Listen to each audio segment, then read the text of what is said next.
बहू तो सबकी निकम्मी होती है, वो बेटी नेक होती है। बेटी अगर ससुराल में परेशान होती है तो इसके ससुराल वाले खराब हैं, लेकिन अपनी बहू अपने घर में परेशान होती है उसके ससुराल में तो इसके चलन खराब है। बेटी अगर अपनी ससुराल की बातें अपनी माँ से बताती है तो माँ से नहीं बताएगी तो किससे बताएगी।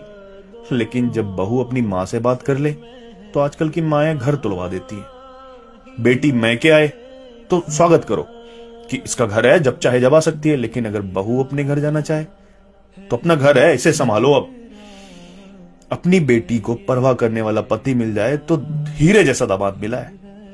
लेकिन अगर अपना बेटा बहू की परवाह करने लगे तो मेरे बेटों को उंगलियों पर नचाती है। बेटी जब प्रेग्नेंट होती है कोई काम मत करना, चाहे काम हो या ना हो, और बहुते करने वाले। लेकिन जब बहू प्रेग्नेंट होती है तो जितना काम करेगी उतना अच्छा है तेरे लिए। बेटी के गुनाहों को भी माफ कर दिया जाता है ये कहकर ये बच्ची है। और बहू की एक गलती को भी सारे जमाने को पता चलना चाहिए कि इसके माँ बाप ने सिखाया क्या है। बेटी घर की रहमत होती है और बहू बोझ। हर माँ चाहती है कि उसकी बेटी ससुराल में जाकर खुश रहे, तो फिर कुछ माएं ये क्यों भूल जाती हैं कि जो बहू होती है वो भी किसी की बेटी होती है। और फिर बेटी तो बेटी होती है, वो चाहे अपनी हो या पराई।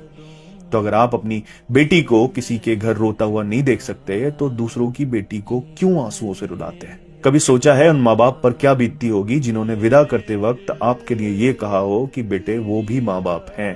और जो लोग खुद को अच्छा कहते हैं लेकिन सिर्फ अपनी बेटी अपनी औलाद के लिए अच्छे होते हैं, दूसरों की बेटी के लिए दुश्मन बने रहते हैं, उनके आंसुओं की वजह बने रहते हैं, तो फिर वो किस बात के अच्छे होते हैं। क्योंकि जो अच्छा होता है वो तो सबके लिए अच्छा होता है।